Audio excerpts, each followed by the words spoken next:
Hello दोस्तों। Are के mix entertainment पर आपका स्वागत है।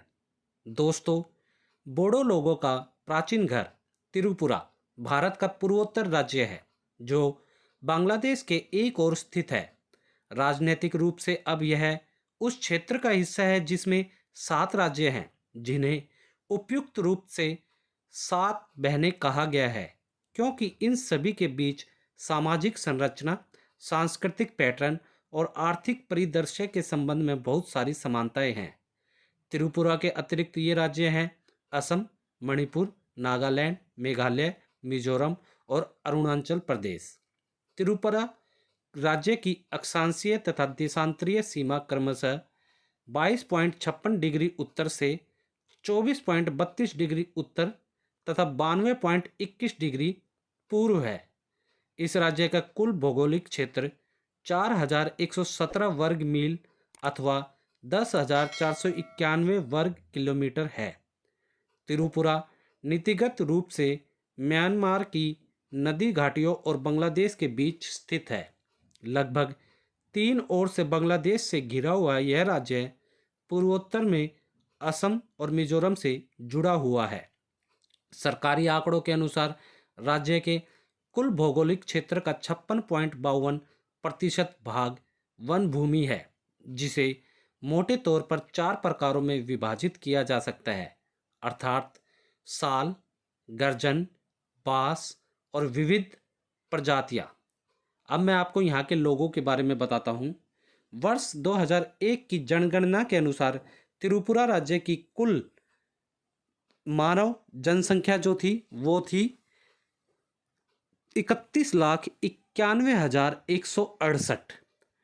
उच्च भूमि वाले क्षेत्रों में जनसंख्या कम घनी है और निम्न भूमि के क्षेत्र घनी आबादी वाले हैं। त्रिपुरा में न केवल विभिन्न क्षेत्रों से लोग आते हैं, बल्कि विभिन्न जातीय समूहों के लोग भी यहाँ रहते हैं। प्रत्येक जातीय जनजाति की अपनी अलग भाषा और सांस्कृतिक अभिव्यक्ति के भिन्न स्वरूप होते हैं, जैसे संगीत, नृत्य और त्योहार। उदाहरण के लिए त्रिपुरा में गरिया नृत्य होता है। रियांग लोग होजगिरी और चकमा बिच्छू नृत्य करते हैं। दोबारा बोल देता हूँ, रियांग लोग होजगिरी और चकमा बिच्छू नृत्य करते हैं। इनके अपने संगीत वाद्य यंत्र होते हैं, जैसे बांसुरी, खाम और लमबंग, जो बांस के बने होते हैं। गैर जनजाति जनसंख्या रविंद्र संगीत और नृत्य करती हैं। गजन नृत्य, धमाइल अथवा जरीसरी अथवा मुर्शिदी मारफती। यहाँ सभी धार्मिक समूहों के लोग हैं। हिंदुओं की संख्या अधिक है, क्योंकि शायद प्राचीन शासक हिंदू थे और उनके धार्मिक विश्वास ने उनकी प्रजा को प्रभावित किया होगा। अब मैं आपको सामाजिक और सांस्कृतिक विरासत के बारे में कुछ जानकारी देता हूँ। दोस्तों, 19वीं शताब्दी में त्रिपुरा में आधुनिक युग की शुरुआत हुई, जब महाराजा वीरचंद्र किशोर माणिक्य बहादुर ने अपने प्रशासनिक ढांचे को ब्रिटिश भारत के पैटर्न पर बनाया और बहुत से सुधार किए। उनके उत्तराधिकारियों ने 15 अक्टूबर 1949 तक त्रिपुरा पर शासन किया, जब यह भारतीय संघ में मिल गया। प्रारंभ में यह एक पार्ट सी राज्य था। यह वर्ष 1956 में राज्यों के पुनर्गठन के बाद एक केंद्रीय प्रशासन वाला क्षेत्र बन गया। 21 जनवरी 1972 में इस क्षेत्र को एक पूर्ण राज्य का दर्जा प्राप्त हो गया। ठीक है दोस्तों, इसलिए ही 21 जनवरी को त्रिपुरा स्थापना दिवस बोल लीजिए, त्रिपुरा फाउंडेशन डे बोल लीजिए, यह दिवस मनाया जाता है। त्रिपुरा का एक लंबा इतिहास है। इसकी जनजातीय संस्कृति अद्भुत है और यहाँ की लोक कथाएं आकर्षक हैं। कुछ विद्वानों की यह राय है कि बहुत पहले इसे किरत देश के नाम से जाना जाता था।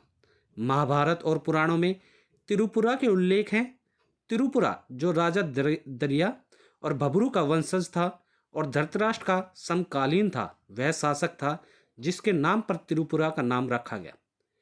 एक और स्पष्टीकरण के अनुसार इस क्षेत्र का नाम राधा कृष्णपुर में स्थित त्रिपुरी सुंदरी के मंदिर के नाम पर रखा गया।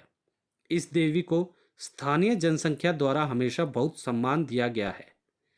त्रिपुरा का प्रारंभिक इतिहास रहस्य में डूबा हुआ है। इसके साथ बहुत से मिथक और किंवदंतियां जुड़ी हुई हैं। एक संस्करण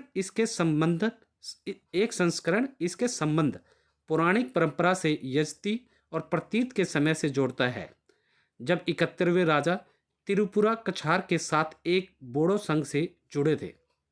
एक और मिथक राजमाला सामान्यतः 15वीं शताब्दी से त्रिपुरा के इतिहास का एक महत्वपूर्ण स्रोत है। उसमें यह उल्लेख किया गया है कि त्रिपुरा का शासक चंद्र वंश का था और उनका वंश राजपूत क्षत्रियों से बताया गया है। टोड ने अपने राजपूताना में उल्लेख किया कि त्रिपुरा राजस्थान की 84 व्यापारिक जनजातियों में से एक थी। यह संभवतः आर्यन और बोडो संस्कृतियों के बीच एक संयोजन है। तथापि प्रसिद्ध इतिहासकार डीसी सरकार इसकी प्रामाणिकता के संबंध में संदेह व्यक्त करते हैं। मध्यकालीन इतिहास 1279 ईस्वी से अधिक निश्चित है, जब हम पहली बार गौड़ सुल्तान द्वारा एक असंतुष्ट त्रिपुरा मुखिया को त्रिपुरा पर आक्रमण करने में सहायता करने के लिए माणिक्य की उपाधि दिए जाने के बारे में सुनते हैं। यह उपाधि आज तक जारी है। यह उन शासकों को भी प्रदान की गई जो प्रत्यक्ष प्राकृतिक वंशज नहीं थे, परंतु जो उचित अथवा अनुचित तरीकों से सत्ता प्राप्त करने में कामयाब हुए। दोस्तों, 16वीं और 17वीं शताब्दी तक सभी ब्राह्मण खतरों को सफलतापूर्वक सामना किया गया, जिससे त्रिपुरा फल फूल पाया। 17वीं सदी के मध्य में मुगल त्रिपुरा राज्य की राजनीतिक स्थिरता के लिए सबसे बड़ा खतरा बन गए। धीरे धीरे त्रिपुरा के मैदान मुगल शासन के अधीन आ गए और इसका नाम त्रिपुरा से बदलकर रोशनाबाद कर दिया गया। बाद में जब ईस्ट इंडिया कंपनी ने भारत में राजनीतिक सत्ता प्राप्त कर ली, इसने त्रिपुरा के मैदानों पर हमला किया और इसने यहाँ के शासक को सहायक बनाने के लिए मजबूर कर दिया। जसधर माणिक्य को अपनी गद्दी वापस प्राप्त करने के लिए कंपनी को मैदानों के लिए वार्षिक राजस्व का भुगतान करना पड़ा। शाही वंश के अन्य सदस्य अपने पद की रक्षा के लिए पहाड़ियों की ओर पलायन कर गए। बाद के शासकों ने क्षेत्र को पुनः पुराने समय जैसा बनाने हेतु ब्रिटिश शासकों को प्रभावित तथा खुश करने का प्रयास किया, परंतु यह काम न आया। त्रिपुरा में कुछ कुटीर उद्योगों और लघु स्तरीय निर्माण इकाइयों को छोड़कर एक औद्योगिक आधार का अभाव है।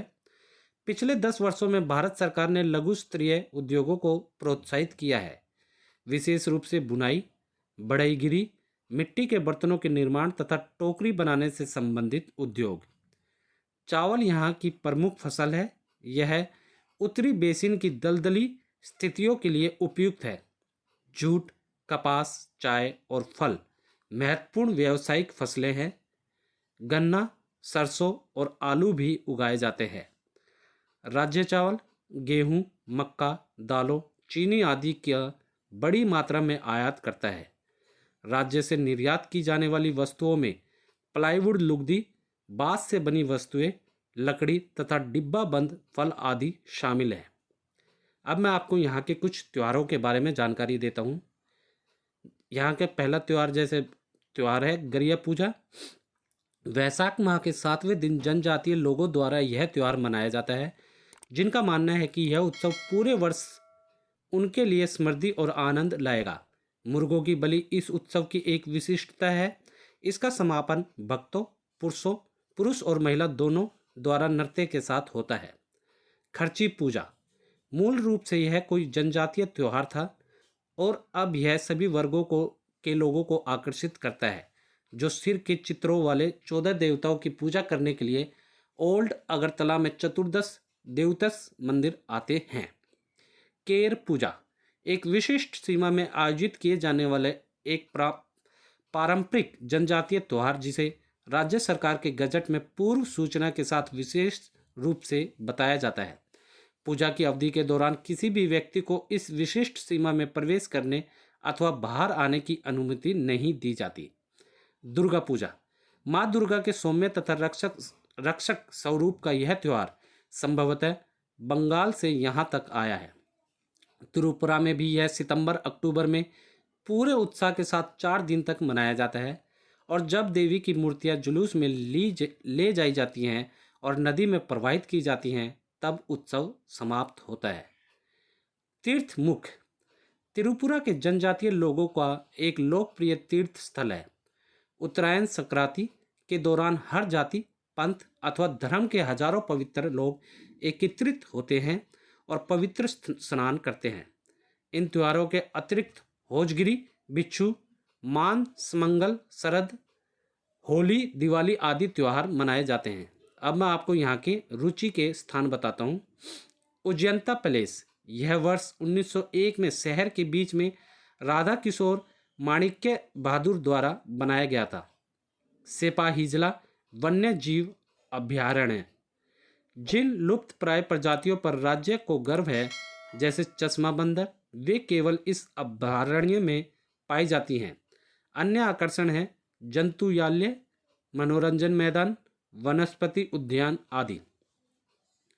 नीर महल, जल में बना एक महल नीर महल अगरतला से 53 किलोमीटर दूर है और यह एक काल्पनिक महल जैसा दिखाई देता है। दे तामुरा, अगरतला से 75 किलोमीटर दूर एक पर्वत श्रेणी दे तामुरा में गुमती नदी के सामने की पहाड़ियों की सतह पर उकेरे गए अनगढ़ चित्रों का एक पैनल। जामपुई हिल्स, यह एक संतारा उत्पादक जोन है। आकर्षक भूदृश्य के अतिरिक्त आपकी आंखें और मस्तिष्क आदिवासियों की जीवन शैली को देखते रह जाएंगे। विशेष रूप से लुसाई में उनकी पारंपरिक पोशाकों, नृत्य, गीत तथा आतिथ्य से। ऊनाकोटी, यहाँ 11वीं 12वीं शताब्दी से संबंधित चट्टानों को काटकर बनाए गए चित्र बहुतायत में देखे जा सकते हैं। यह एक प्रकार की खुली गैलरी है। यह एक शैव तीर्थ भी है। पूरे क्षेत्र से लोग यहाँ आते हैं, विशेष रूप से मार्च अप्रैल में अशोकाष्टमी मेले में। मतबारी, पिलक, दुम्बुर झील आदि अन्य देखने योग्य रुचिकर स्थान है। तो दोस्तों, उम्मीद करता हूँ इस वीडियो में मैंने आपको त्रिपुरा स्थापना दिवस इससे जुड़ी सारी छोटी बड़ी जानकारी अच्छे से दे दी होगी। दोस्तों, जानकारी अच्छी लगी तो वीडियो को लाइक करें, मैक्सिमम से मैक्सिमम हर जगह इसे शेयर करें ताकि सबको ये जानकारी अच्छे से मिल सके। कमेंट बॉक्स में आप कभी त्रिपुरा गए हैं या उसके बारे में कुछ जानते हैं या जो भी आप लोगों की उससे जुड़ी राय है, आप लोग हमें कमेंट सेशन में लिख के ज़रूर बताएं दोस्तों। और दोस्तों, इसी के साथ यदि आप लोग मेरे चैनल पर नए हैं तो सब्सक्राइब बटन को दबाकर मेरे चैनल को सब्सक्राइब करें और न्यू नोटिफिकेशंस के लिए बेल आइकन पर क्लिक करें ताकि आपको ऐसी ही वीडियोस टाइम टू टाइम और सबसे पहले मिल सके। दोस्तों, ऐसी ही वीडियोस आप फेसबुक पर देखने के लिए मेरे Facebook page RK mix entertainment को फॉलो करना ना भूलें। धन्यवाद दोस्तों। जय हिंद।